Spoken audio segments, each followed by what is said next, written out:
everybody. Welcome to GRP Weekend Update. My name is Pastor Rob. I am so excited to talk to you guys today, especially because what we're talking about today is something actually very relevant of what's happening in our community, in our nation, and in our world. And so we're going to be a little bit more serious in this conversation, but I know that you're going to have fun. I know it's going to spark, and I hope it will spark a lot of conversations in your house, in your neighborhood, in your city, in your church. I have some amazing guests with us. I have all leaders at Gateway Grand Prairie, okay? All leaders. And so I have John and Emma Stewart, and I have Ray and Kim Lake, and I have Charles and Stephanie Gabriel. All these are my friends, and I get to pick. This is my show, so I get to have who I want to have on here, so it's easy for me. So let's start with John and Emma Stewart. Guys, we're gonna jump right into this. I'm gonna ask some tough questions. So I hope you're ready to answer this question and help me understand, because we're talking about racism and the friction, the misunderstanding, the confusion, and I need help. I feel ignorant. I feel like I don't have a perspective or understanding at all. And so I truly want to ask for grace this whole session from everybody, while this white man deeply desires to be more like Christ. And there's some questions that have come up that I'm going to ask you, that have been given to me to ask. Are you ready? Here we go. Why do you think more white pastors don't speak out against racism? Well, thank you for the question, Rob. And let me preface my answer this way. There are many layers to this. There's a lot to unpack. But when it comes to empathy, compassion, and activism, none of it matters, Rob, if we don't have the presence of God in our hearts. This world that has been given to us, we have a moral obligation to make it better than when it was given to us. So we're going to continue to do that regardless of racial differences, political differences, social differences, regardless of what the differences are. It's our moral obligation to work and navigate our way through this. Now, growing up, I was exposed to both environments. And I listened to a lot of pastors. And some of them said that it was too controversial and they didn't want to deal with it. Okay, no problem. But there were some that did. Now, when it comes to my brothers who just happen to be white, it's not that they're afraid to speak on the issue, because there are some of them that are speaking out on the issue. But they find themselves having to be very careful with their words because they don't want to say the wrong thing. And I get that. Believe me, I totally get that and I understand. But through my schooling, Rob, from elementary all the way through college, we've always learned white culture. So all we're saying is, through the education, we want our white brothers and sisters to learn our culture. And the way you do that is through education. We're not here to stir up strife. We're not here because we're bitter. We're not here because we're angry. It takes dialogue. We have to affect local, state, and federal government. And I would that as our pastors address this, and speaking of pastors, our pastor, Robert Morris, he truly addressed this issue because he preached a message concerning a lack of understanding. And I applaud him for that to this day. He stood tall. He didn't back up. Did he please everybody? No. You'll never please everybody. I agree. I think because you don't know what to say, you don't say anything. I think maybe in fear of offending and not appropriately representing another culture besides yourself. I think that maybe that prohibits. How can a white pastor, Pastor Robert does an amazing job, but he has perspective, so he talks and he's connected to all races and nationalities. So do you think we're just talking about the total church here? There does seem people like, well, if I don't know about it, should I even speak about it? I think that before pastors even discuss racism, they need to check themselves and make sure that they're not racist, because a lot of times they may not want to deal with it because this is something that is always been swept under the rug or whatever. And so you have to do a checkup within yourself. And then, once that's clear, just be yourself.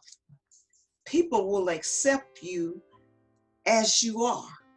So when you just be yourself and be honest, because I find that it's much easier to accept what a person is saying as long as they're being honest. I don't have to always agree with what they're saying, but as long as they're honest, then I know that we're starting on a really good ground together. Okay, well, now you pose a hard thing for me to understand. I'm going to ask the Lakes this because I've been really questioning myself. How do you know the difference between racist or racism and prejudice? Because I'm like, well, I'm just prejudiced. But what if, how do you, I don't know the difference. And because I'm not experiencing, or I don't feel like I've ever experienced it, I don't think I'm adequate to define it. So I don't know if you guys can give a shot at this, but just what is the difference? How do we define, how do we check ourselves if it's racism or is it prejudice? Prejudice is any time that you make a judgment about someone that you don't know. So that's a thought, it's an attitude. And so the best way that I can think of to kind of communicate the difference between prejudice and racism is that racism is prejudice in action. So once you have a thought, an attitude, an action, we've all been trained in the gateway way of thinking, how thoughts become beliefs, beliefs become actions.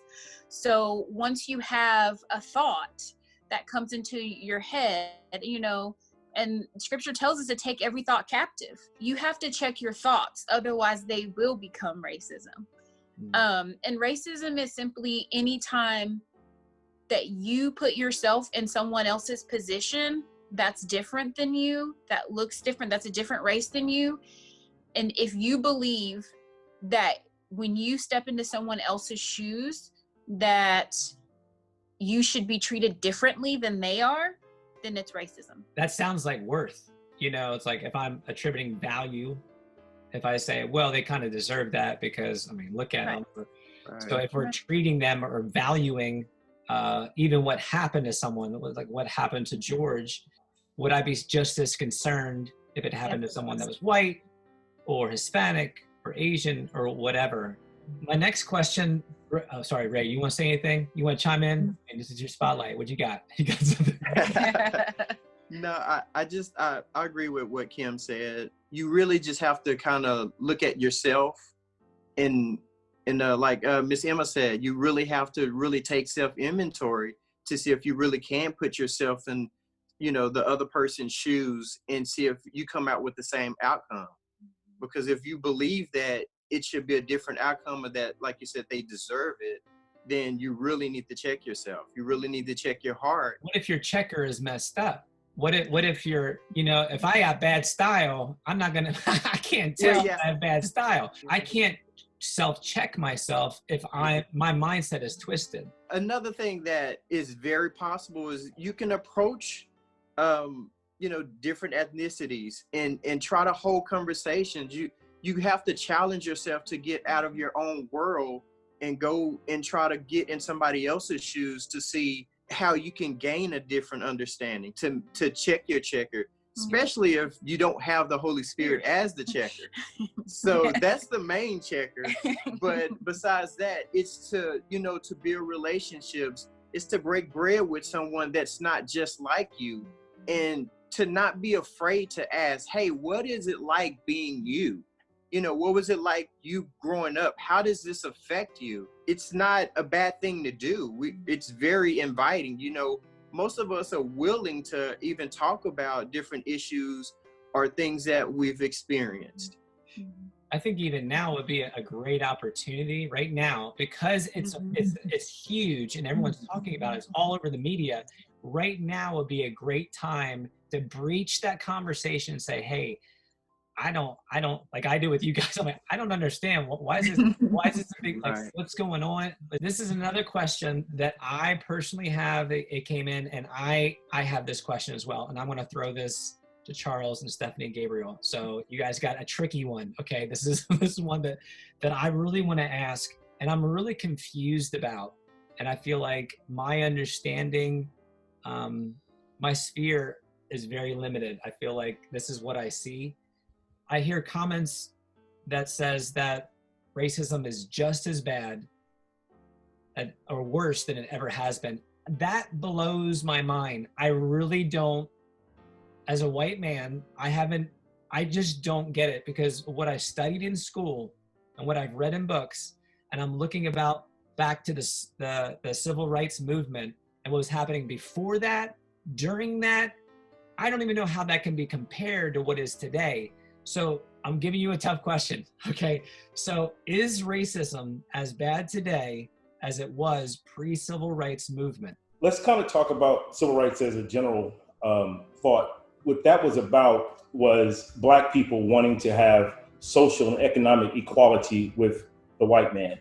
And the catalyst for that was actually the killing of a 14-year-old Black boy at the hands of 4 Southerners. And here we are 65 years later, still having that same conversation. But one of the things to be mindful of is that the incarceration of the Black man has exponentially grown off the charts. So there are things behind the scenes that we're not aware of. So I would like to say that back then the racism was more overt, but now it's more covert. And one of those things you need to be mindful of is it's a mind thing, it's a heart thing. And as a believer, we have to understand that there's something bigger to this, and it's actually the enemy. He's all about who he can kill, steal, and destroy, create division. So I don't want to make this a long point because we have a lot of things to cover. I want to give my wife an opportunity, but I did see some folks that were expressing some frustration, things that I thought was rightfully so, due to the fact that there was a human being who was also an American, who also happened to be Black, was killed or taken out by a police officer who was served to protect. One of the things I like to add to that, no justice, no peace, I like to add more to it from a believer, is that my wife has this book and I love it. And it actually says the word no, K-N-O-W, Jesus, and no peace. And in that same word, you have the N-O, and you have no Jesus, no peace. So I like to give my wife an opportunity to give her side. My side is right now, the only difference I see now is we have cameras. If we didn't have cameras, I think, and I'm not saying that it's like it was in the 60s, it is a little bit better, but we do have cameras now, so we are able to capture more of it. We're a little bit more freer to talk about it. The only thing, and I shouldn't say fear because we're not supposed to have fear, but you really don't know who's racist and who's not that's next to you. We don't know what doctors, we don't know what police, we don't know pastors. We really don't know what's going on for the racism part. The only thing is, like he said, we do know it's a spiritual thing. We just have to come together and pray. But as for conversations, I prefer a white person to come to me and ask a question for I can share opportunities with them. I don't want them to feel fearful that they can't come and ask a question. I just think the question shouldn't be asked in the line of, can I ask you something that won't offend you? Because every human, once you put that word offense up, you're offended already, no matter what's coming out of their mouth. So, I mean, just if they, like you said, plain and simple, you want to know, that's genuine, that's heartfelt. We're ready to share, and that's why I think then everything will come together. I love what you said, Charles, about covert. And why do you feel like because it's more covert, that's worse? Well, I'm ex-military, and the enemy that I can see, I can prepare for. And when I can't see you, it makes it difficult to understand where you're coming from. So when you understand when it was over, you knew where they stood. Now that it's more sublime and more under, it does have a tendency to kind of question certain things, like what happens going on. You have some people that might agree with what took place in a sense that you may not think that they might have those belief systems. So that's what I mean by covert, is that you can't prepare for that.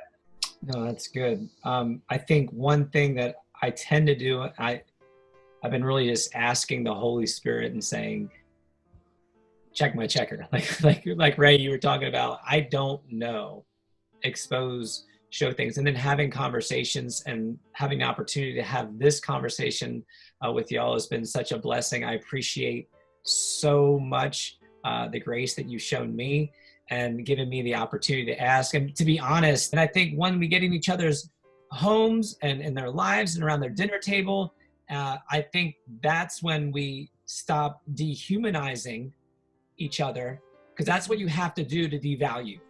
When I was a younger man, in order for me to lust after a woman, I had to dehumanize her to make her an object.